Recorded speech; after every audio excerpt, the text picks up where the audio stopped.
We are in London with Kat Allison of a Revolutionary Communist Group. We talk about housing problem. You tell we need a social housing, not a social cleansing. What's the meaning?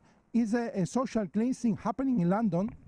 I think at the moment we're seeing a massive programme of driving working class people out of London, certainly out the centre of London, and I think it's being replicated certainly across the southeast, possibly across the rest of the country. And what you're seeing is a huge assault on social housing, on what we understand to be social housing, housing provided by local councils and historically also by housing associations at a controlled rent, an affordable rent, with secure tenancies, something that expanded massively in the 30s, 40s, 50s, even 60s, and has now ground to a halt. And we see a government hell-bent on completely abolishing the whole concept of social housing for the working class.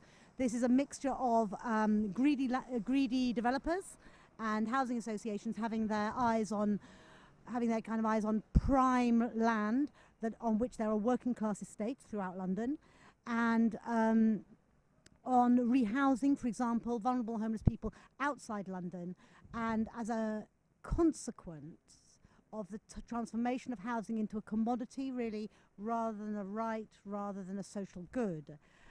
We have seen working class people increasingly driven out of London, unable to afford to live here, unable to rent, or if they can rent, renting in overcrowded, unsanitary and dangerous conditions.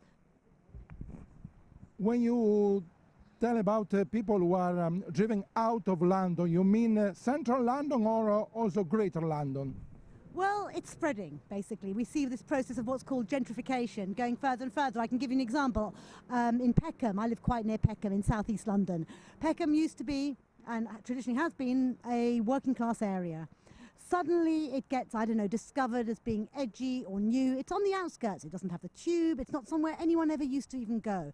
Suddenly we see little pop-up bars. First of all, we see expensive coffee houses, bicycle shops, and the next thing you know is that working class estates are under attack, that Southwark Council, for example, which is a Labour council, is selling off publicly owned assets to private developers or to housing associations to be redeveloped as what they call mixed development, but actually means unaffordable for the local population.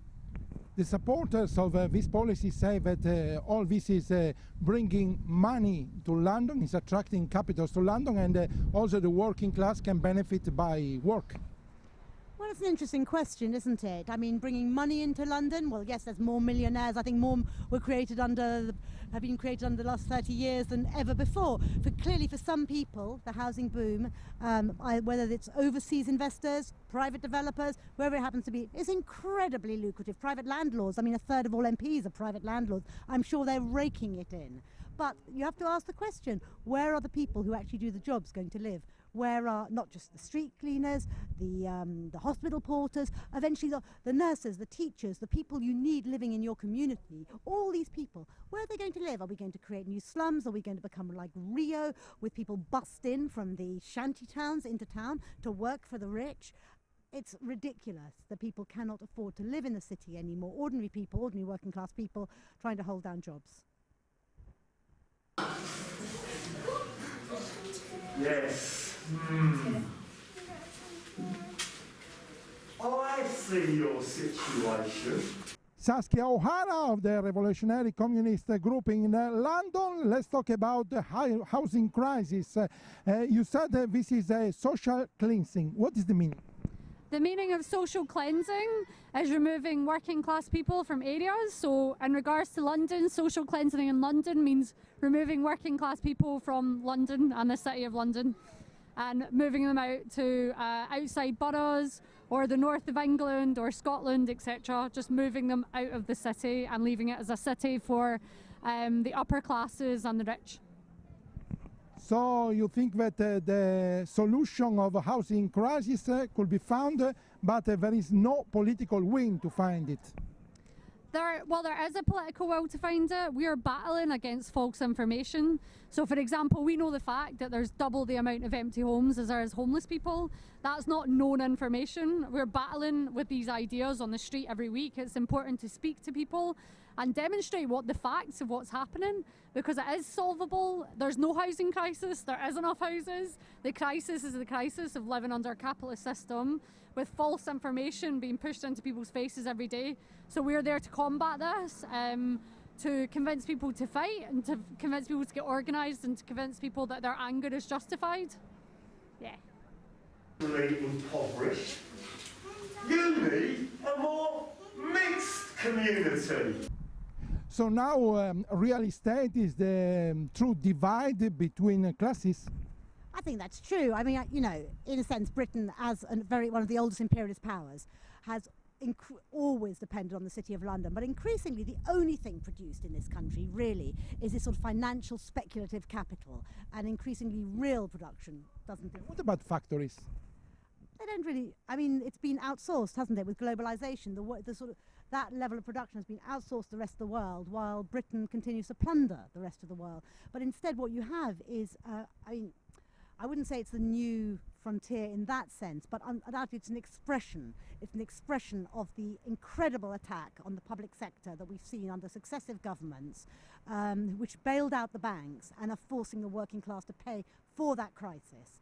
And so, yes, the attack on social housing is a tremendous unraveling, if you like, of the previous extension of state welfare to sections of the working class. It doesn't exist anymore. I think we're being thrown back to Victorian times. I think we're being thrown back to slums.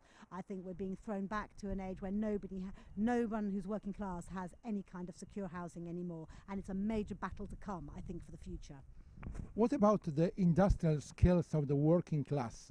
If the divide now is real estate, so people are not driven to learn industrial work? I'm not sure that's really. It's a slightly different question. It's a slightly different topic. What's happened to British capitalism? It's not productive anymore, certainly. It's parasitic. I mean, it's an old imperialist power and it is a parasitic power. The financial sector is where, if you like, Mickey Mouse money is being made. In reality, not only does manufacturing and the manufacturing and industrial sector been way cut back, but actually we know the British workers are among some of the least productive in Europe at the moment. So this is, in a sense, it's a time bomb, if you like. British imperialism is sitting on a time bomb of speculative capital. The crisis is intensifying. The Bank of England itself, I think a major spokesperson for the Bank of England has said it's entering a third phase of turmoil. And we know that despite the efforts of capitalism to resolve the crisis on the backs of the working class, it has been unable to do so far. Themed on the Greek myths. Yeah, themed around the So if you have capitals, you use for real estate in UK, and what about factories, about industrial production?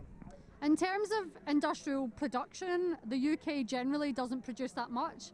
It's a massive arms trader, so we do produce arms, weapons, bombs, and we use them throughout the world. And 2 weeks ago in the City of London, there was a massive arms fair. So that's a massive area of production for the UK, but little else. We don't produce food, even though I can walk to a supermarket 5 minutes away and get food from around the world at a drop of a hat very easily. We don't produce any of that food. So we don't produce very much in this country. We produce weapons, guns, bombs, and we use them around the world. That's what we produce. Really at home, you know what I'm going to do for you? I'm going to build you a yielding corridor. Production, obviously, Britain's one of the richest countries in the world. It's the 5th richest country in the world. How does it make its money? It makes its money by investing capital and pushing its capital around the world and getting masses of capital back from it. In terms of a really simple explanation from that, it's like you getting a loan off a bank and them charging you a lot more money when you pay that loan back. That's kind of what Britain's doing. That's what capitalism is. It's capital and money accumulating constantly. So we're not, in real terms, producing goods. Like, we're not producing, it could be anything like fruit or vegetables or whatever, and selling them. It's not that organic way of making money. It's called capitalism, where we push capitalism around the corners of the globe and we demand more money back. That's how Britain is making its money, and that's how Britain is one of the oldest imperialist countries in the world and remains the 5th richest country in the world. Yeah. Monster!